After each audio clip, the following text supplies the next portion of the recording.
Well, welcome all. We are thrilled to have you here for our information session on the Master of Liberal Arts at the University of Chicago. Let me just start by welcoming you virtually to Hyde Park, which from your descriptions in the chat, many of you are not too far away from, and you know it actually is this gorgeous on campus this evening, as it is just a perfect Chicago day. And the reason we show this visual is not just to brag about our contiguous garden university, which is a very special part of the atmosphere, but also because this is the place where the ideas that animate the Master of Liberal Arts are born. And so we like to use this as a visual to say that this is a program of the university, and that even though this is a virtual program for most classes, we really encourage people to take advantage of what are called residential seminars and be part of this amazing campus community in person during your time in our graduates programs. We have a five-part agenda for the evening. We're going to have a brief welcome from the speakers. We're going to then have a snapshot of the MLA. We're going to talk about the learning journey, the timeline of application and start, and then we'll answer your questions. And as you can see, there are four of us that are going to be talking with you. I'm Seth Green. I'm the Dean of the Graham School. Tim Murphy directs our Master of Liberal Arts program. Beth Coronelli is now an alum of the MLA, having recently graduated. And Carrie Dempsey is our Director of Marketing and Recruitment. And so I'm going to take down my screen for a moment because we're going to have each of our speakers introduce themselves. And so can we start, Tim, with your brief introduction, and then we'll go to Beth and Carrie. Sure. Tim Murphy, as Seth said, I serve as the director of the Master Liberal Arts program. My keyboard was just out of reach, but I would have typed in Tinley Park, Illinois, where I'm down, presently down in the south suburbs. So it's very good to be with you all this evening. Thanks, Tim. Beth, who are you? And tell us just a little bit about your background because it gives us a snapshot into the extraordinary students in the MLA. Absolutely. And as Dean Green said, I graduated in June, so I have been through the program. And I came into the program with coming from across industries in business, running investor relations and other chief administrative officer for a company most recently, and came with an MBA and can tell you a little bit about the reasons later on in the call. But that's my background: business, corporate, and taking a new path with the MLA. Wonderful. And Carrie, who are you? I am Carrie Dempsey. I'm Director of Recruitment here at the Graham School. I joined about a year and a half ago and just feel so lucky that I'm able to connect new learners with this program every day. My team and I are here to support you throughout the application process, answering any questions you might have. Well, so I'm going to share my screen again because what I want to do now is bring you through a snapshot of the Master of Liberal Arts. And then after I give you the briefest overview, we're then going to turn back to Tim and Beth for much greater insight on the program. So the MLA is designed to help you grow as a leader, as a problem solver, and as a communicator. And you'll be involved in what we call advanced study, meaning really deep inquiry in the liberal arts. And the context behind the MLA is twofold. What we want to do is really fuel your professional and personal growth. And we believe the best way to approach that is to give you an educational experience where you are really looking at the complexity and dynamism of the world. And so we are in a very transformational moment in terms of, for example, technology changing and in terms of many of the kind of core aspects of society. And what this allows you to do is take what we call a liberal arts lens, where you're really looking from different disciplinary perspectives at these major phenomena in the world.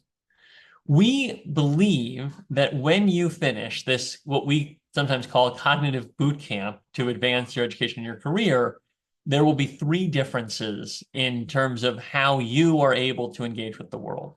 The first is that you will have sharpened what we describe as synthetic thinking. That's the ability to take lots of complex information and be able to really think about how to bring it together into a cohesive framework. One of the people who, like Beth, who I think of when I think of synthetic thinking, who was in the program a number of years ago, was an executive at JP Morgan.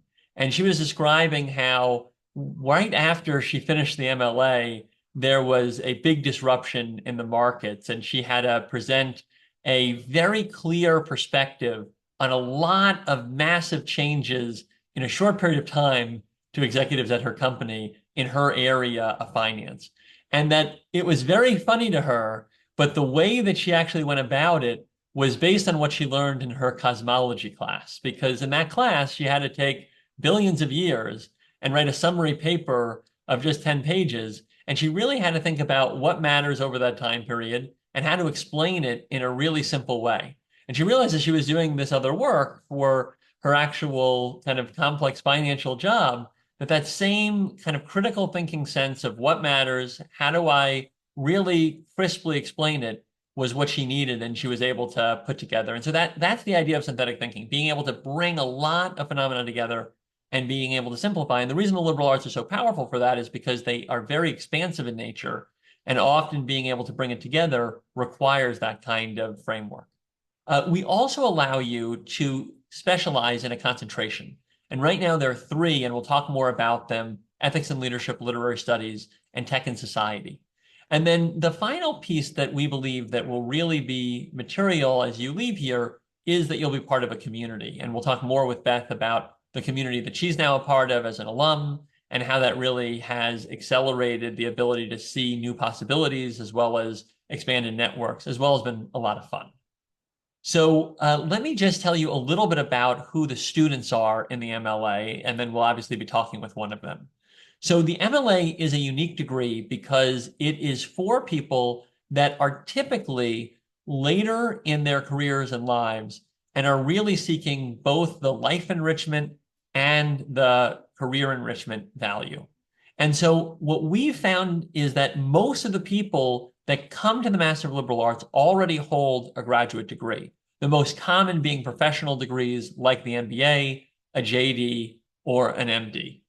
About a third of the individuals who come are in executive leadership positions where they're really wanting to have this opportunity to think deeply and openly, and also have this chance to think about how it can relate back to their roles now often managing large systems and groups of people.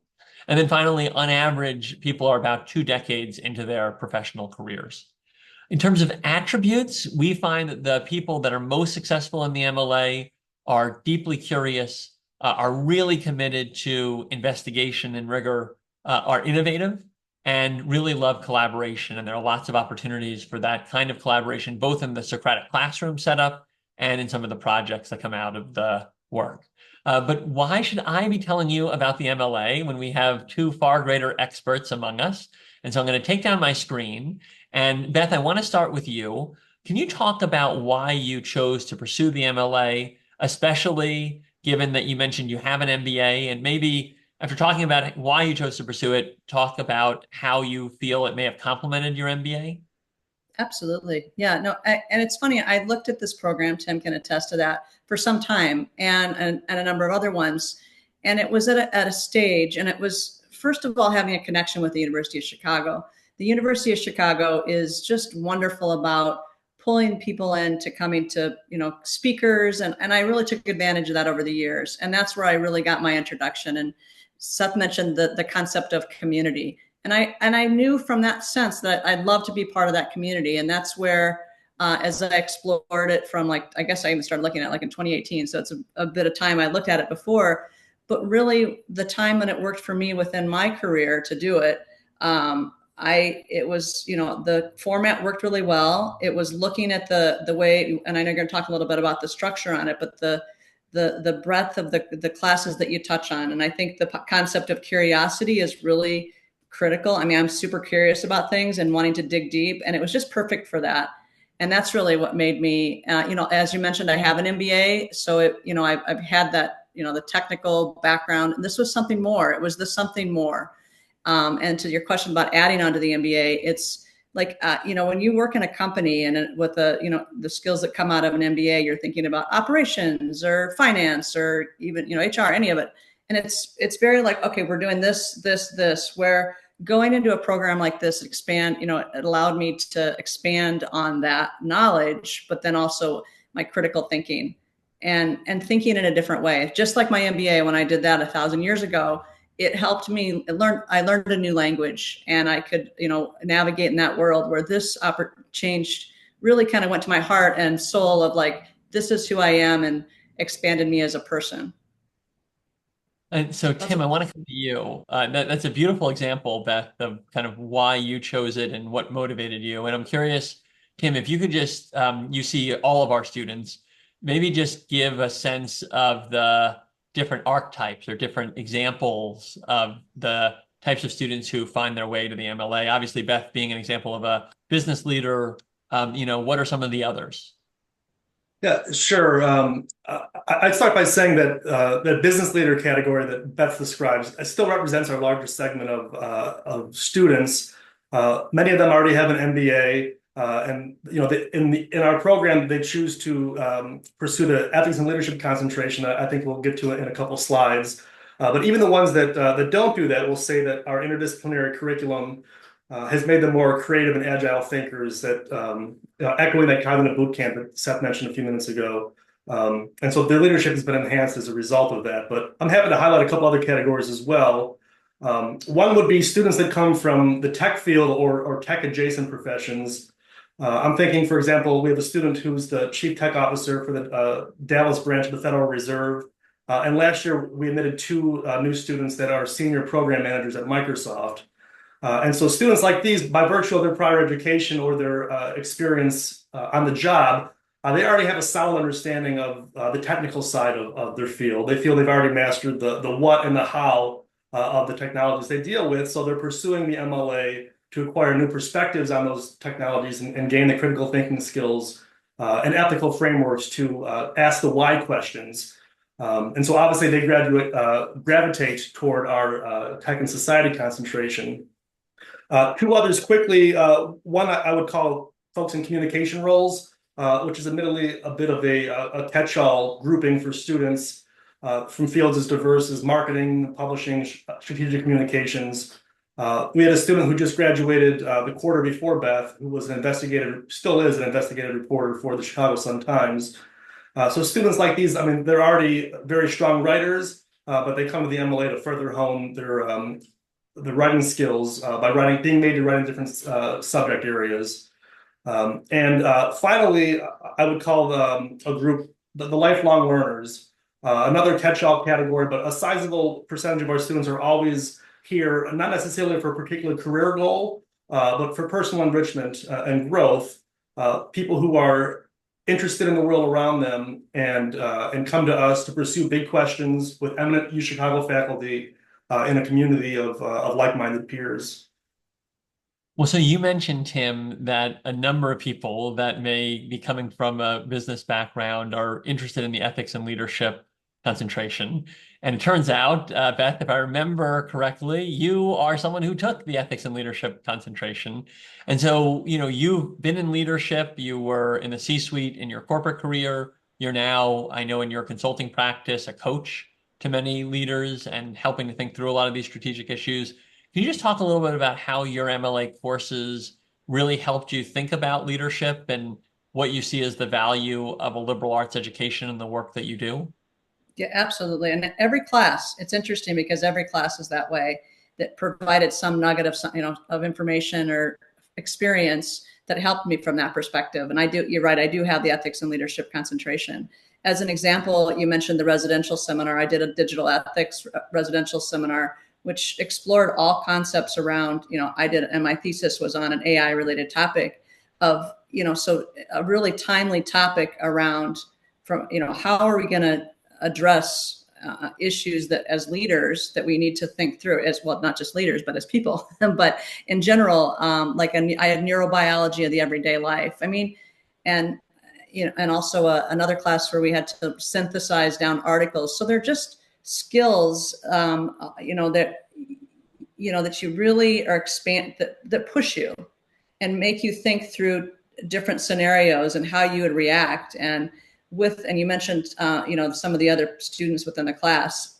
That's the beauty of the format too, is that it's a Socratic approach which means that you just spend time, really digging deep into topics. And I have an undergrad in journalism, so I had a touch of that, when I did that, liberal arts. But at this stage in your life, it helps you take that information, as you said, back to your leadership, everyday world and in the work world, or collaborating with others, on how to think through different issues. And every single class and their topics, and I'm a lifelong learner as well, and learning about things that I never knew about. And that's what's really was surprising to me. The other thing is the deep reading. My very first class was some versions of the apocalypse, which you think that's a crazy class. But when I first got in that class, I thought, oh my gosh, it was, you read so much, but you had to really dig deep and think. And I don't, at this stage of my career, as you mentioned, the logistics of, the things of the technical side of it, you just do on a day-to-day basis. But this really taught you to go a step further and think more critically. Tim, maybe I can just end with you on this, and then we'll jump into the learning journey. Do you want to add at all of how you've seen the students grow during the MLA and how it's impacted their careers afterward? Well, I think I think my main response to that would be to talk about the confidence the students gain in the MLA. Regardless of where they come from or their professions or their prior training, at some point they're going to have to take a class outside of their comfort zone. So students that come from quant fields are going to have to take literature or philosophy with us, and then the reverse is true for people more comfortable in the qualitative skills have to take physics and biology with us as well. So while many of our students, as we mentioned, have already achieved some noteworthy professional accomplishments, they've all been away from school or most of them have been away from school for a number of years. And it can be intimidating to go back to graduate school and have your re-entry point be at a place like UChicago. But it's always been rewarding from my perspective to see students who are a little bit nervous about enrolling in their first class in poetry or literature at the start of their MLA journey, to see them thrive in those classes and then be the first to eagerly sign up for the class on neuroscience 2 or 3 quarters later. Well, so we're going to come back to Tim and Beth, but let me share my screen again, because we hopefully have helped fill in the why of this degree. But what we want to do now is really talk about the how. And so hold on, there we go. So let's jump into the learning journey itself. So this is the curriculum of the Master of Liberal Arts. You take 8 courses, and then the 9th course is a thesis, and I'll describe that in a moment. What you see on the top is that you are required to touch every academic division in this university, which is humanities, social sciences, biological sciences, and physical sciences. And that's because we wanted this to be a degree that is truly across all of the disciplines of this very special place. And then you get to specialize and customize according to what you want to learn. And if you take 3 of those electives that you see in that next row and you put them into a similar concentration area, not only do you earn the degree, but you can earn the concentration in that specific field. So that's the overview. And let me jump into what that then looks like in practice. So for those electives, you can take one of 3 areas of concentration, as you've heard: ethics and leadership, which is really about helping individuals to ask these big questions of how do we understand the ethical frontiers of the massive changes taking place in society. And often we look at ancient philosophers, but as Beth talked about, we try very hard to bring the timeless and the timely together. So the class that she mentioned is one taught by a 19th century philosophy professor who brings those ideas into conversation with Apple's current privacy questions, and actually had, as an example, a conversation with someone who reports to Tim Cook at Apple about these very issues. And so really trying to look at some of these questions. We also have literary studies where you can hone your writing skills and you can really enjoy literature, and the special nature of the humanities here at the university. And then finally, we look at these questions in tech and society, and this is a new concentration added this past year that we've seen tremendous interest in, where a lot of people, as Tim described, are very much at the forefront of the technology themselves, and they know how they can really move AI forward. What they're now beginning to ask is, what is the right answer? I can do anything, but how do I think about building AI in a way that is positive for society? Or how do I think about these developments in the context of what might need to be policy or other environments around this technological development? These are a few of the examples on your screen that students then do in their thesis. So the thesis is a moment where you've now had a chance to customize in your electives, and you've begun to think about how you could apply this to your own growth. And then you find a faculty advisor, or in many cases, we help you to find that advisor based on your interests. And then you work with them to write an original work of significant impact that will look at a very serious academic topic. So as an example, someone compared the American and Chilean revolutions. Someone looked at the economic survival of small Chicago area farmers during the pandemic, because the pandemic was taking place and they had a connection to that topic. Another person looked at how poetry could be used as leadership training, because they're very passionate about leadership development, and it could be applied to work in human resources. So that is the curriculum, and there are just a few other things we want you to know about the environment in which that curriculum is taking place. So we believe that there are very specific ways for the classroom to operate for students to be successful. And the first is that we are very committed to skilled facilitators. And by that, we mean we have the joy at the Graham School of deciding who gets to teach in this program from across the entire university. And we look not only for eminent faculty, but people that are really great educators and who love and joyfully approach learning, and who want to be not so much a sage on the stage, but instead really a facilitator of knowledge, where these are very seminar-oriented discussions. They'll provide knowledge, but then they really find that most of the value comes out of the questions that they ask and the people around the virtual or real table for a residential seminar. Our classes are offered in a remote format, and the thing that we want people to know is they are entirely synchronous and they are in small groups. So even though it is in this Zoom format, you will only have 18 people at most on your screen, and you will be in a place where you are expected to be a contributor to knowledge as well as someone who is taking that in. And there's a great quote that we love here from Mortimer Adler, that the lecture has the habit of going from the notes of the professor to the notes of the student without ever being in the mind of either. And so the way we approach learning is we very much believe in Socratic dialogue and in co-construction. We are really committed to an exchange of ideas. As you may know, the university has a long-standing commitment to free expression, and we believe that every student is better off in a format where every student is able to express original ideas, sometimes that are controversial, because that allows people to learn and to test their ideas and to challenge knowledge. And we also believe in the importance of having diverse lived experiences in the classroom, so that that freedom of expression results in new perspectives being brought into the classroom. So with that, I'll just say that we are very fortunate. We have some of the most gifted, both scholars and educators in this university, people that literally coined the terms that you will learn about in your classes. And we also have, and this is really important to us, opportunities for you to be immersed in campus life. We have moved toward a virtual format because we wanted to be able to engage a global audience, and because we wanted to make this more convenient for people who want this as part of their lives, even as they have work or family responsibilities.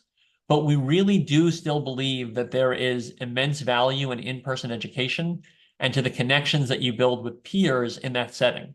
And so the way we've approached that is that each autumn and spring, And this year, there's actually been 3 of these. So we had one in the summer as well. We offer what's called a residential seminar, where you come to campus and complete a course in a concentrated week, where you have a main seminar professor and have about 25 hours with them.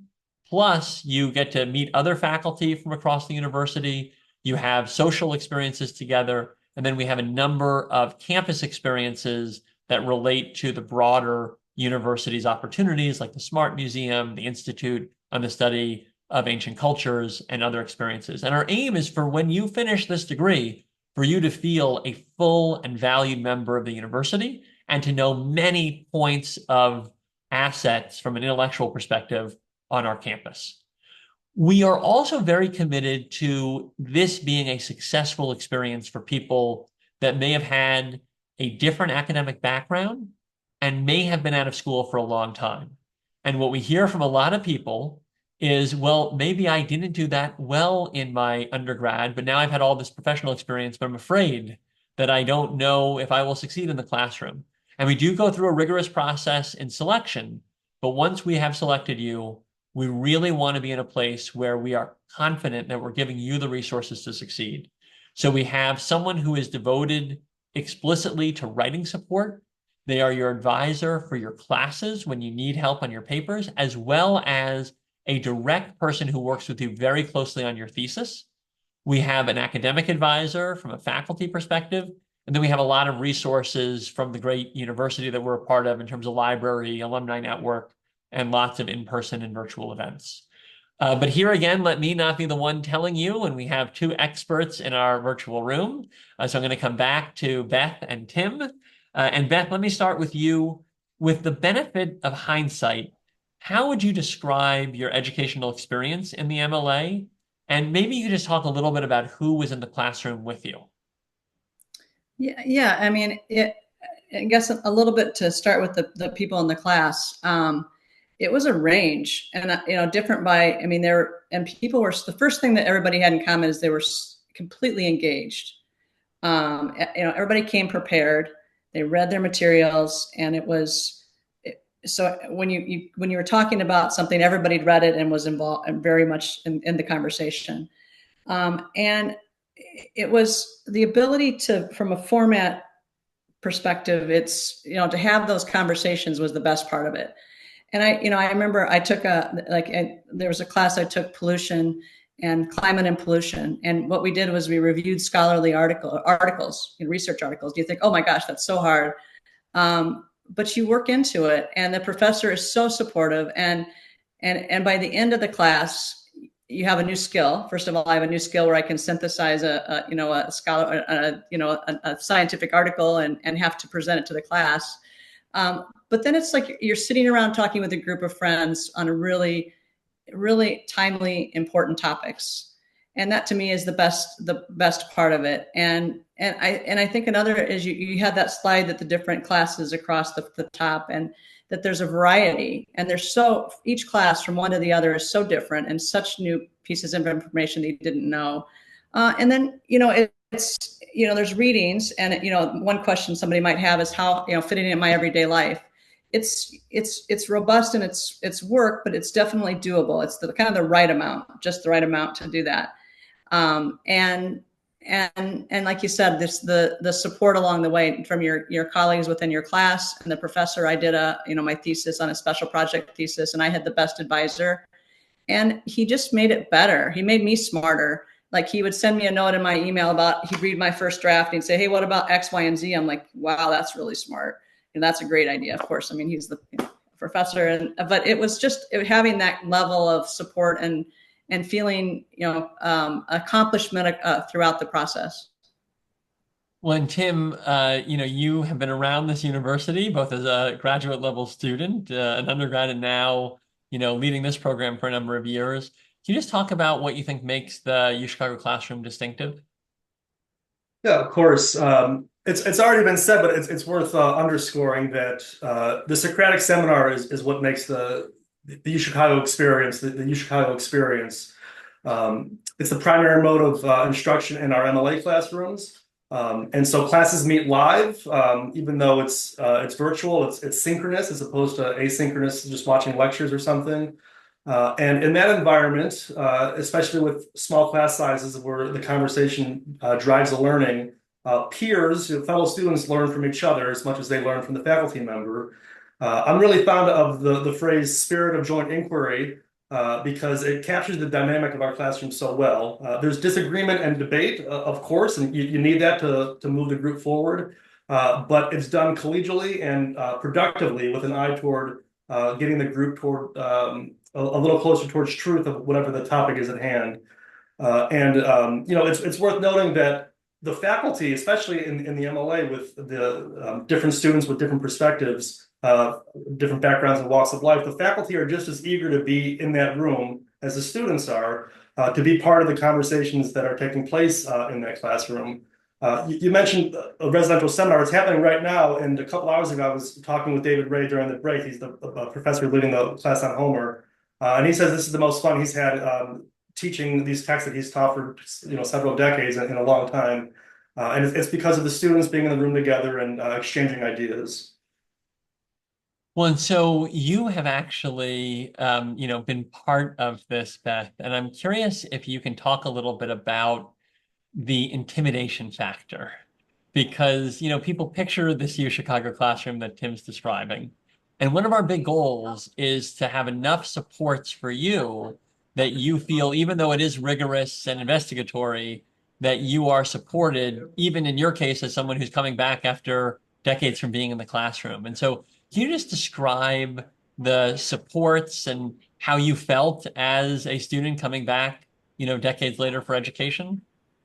Yeah, I think especially like at the beginning, I think from that very first class, I remember, there was a lot of reading, and then, you'd speak up and you'd say something. You're like, okay, was that you're just not used to it. I mean, that's just not how you interact in a business setting.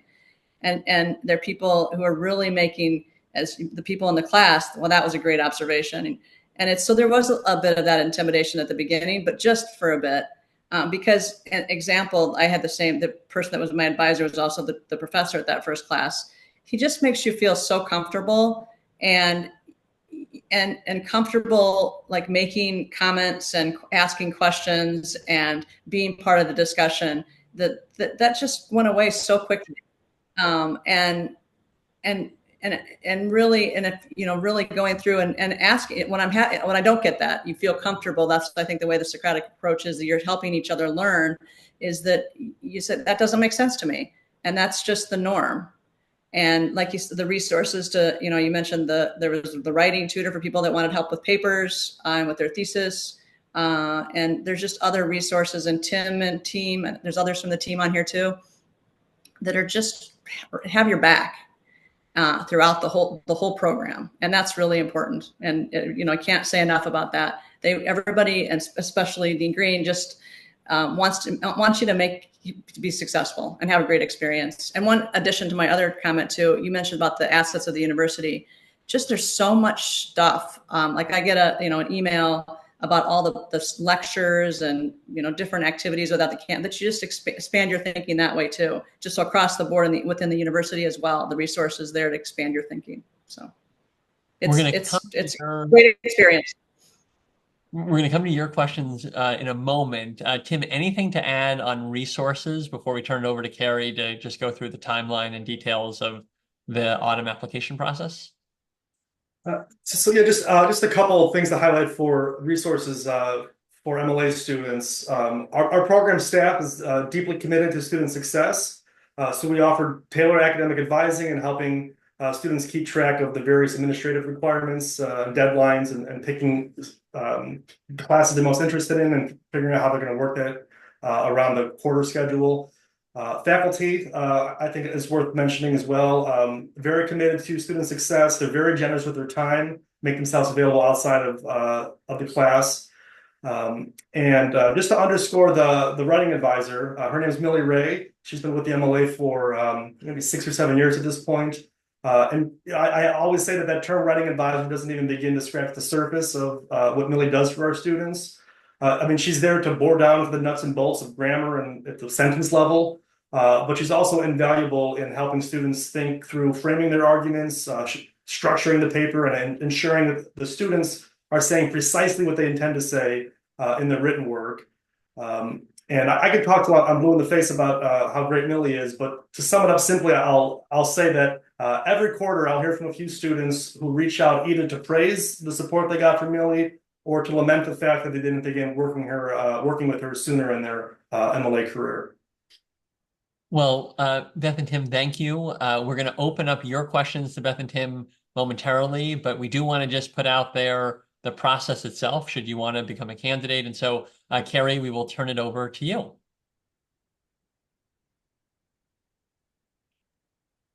Thanks, Seth. So a few items to be aware of.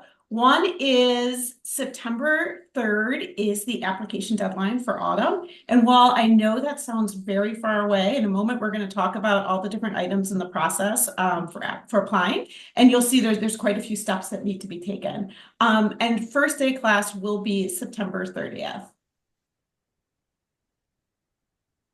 So the application process itself, we do require that you submit a writing sample. The writing sample does need to be 5 pages in length, but we're very open-minded in what that writing sample would be. So a lot of people submit something that they've already written in the past, either in the academic environment or even the professional environment. We are willing to take a look at your writing sample for you and let you know if it will work. So you can email that over to us at mla-admissions@uchicago.edu, and we'll provide you that feedback. If you do need to write something new, we encourage you to write. You could do something like a review of a movie or a play that you saw, and we'll workshop some ideas with you. The other piece of the process is a candidate statement. So anytime you saved in submitting something for your writing sample that you have already completed, we ask that you focus that on your candidate statement.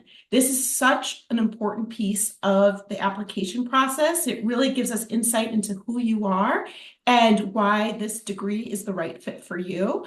So really be very thoughtful in your approach on that. We do request 2 letters of recommendation. This is typically the longest piece of the process. A lot of times we're waiting for those letters of recommendation to come in. So please, if you haven't already started the conversations with those people that might recommend you, start having those conversations this week. Transcripts, you only need to submit unofficial transcripts for the application process. Official transcripts don't have to be submitted until you've been admitted to the program. We do request resume or CV. There is a $75 application fee. You do have the option to request, if you do have some financial hardship, there's an opportunity in the application to submit that, to request that to be waived. And then once you submit your application, we will schedule a time with you for an interview. That's the last step of the process. This interview is not a test of your knowledge of the liberal arts. It's really for our team to get to know you better and to understand why you feel this degree is right for you. And we also just ask any questions we might have after reviewing your candidate statement or anything else that came up in your application. And then if you are admitted into the program, total cost of tuition based on this year is just over $37,000. We do have a number of different ways to help you in terms of financing your degree. One is there is the opportunity to request a merit scholarship during the application process. We also strongly encourage students who are employed to talk to your employer and understand what your tuition reimbursement benefits are. Many employers have really strong benefits in this area. This is definitely a degree that provides and benefit to your organization. So definitely look into that as an option. And then in terms of financial aid, there's a couple different ways to approach this. For students who do take 2 to 3 courses per quarter, you can apply for federal financial aid through the FAFSA process. However, if you're only taking 1 course per quarter, you do need to look at private loans.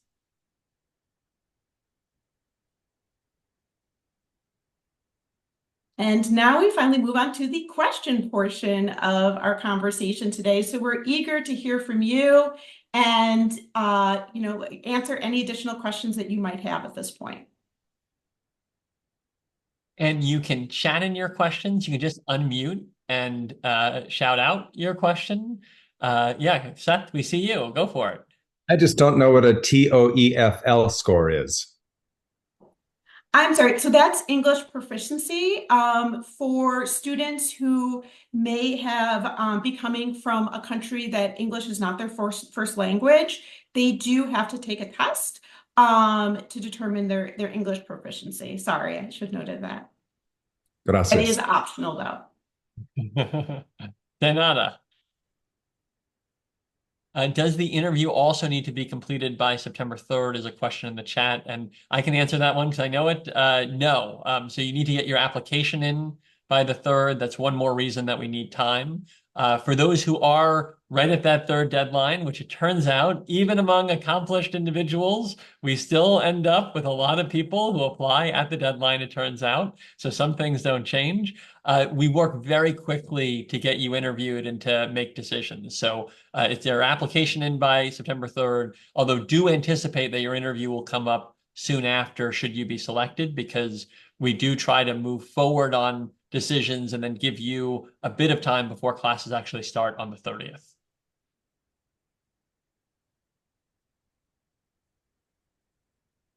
Other questions? And you can shout out, you can use the raise hand function or put them in the chat.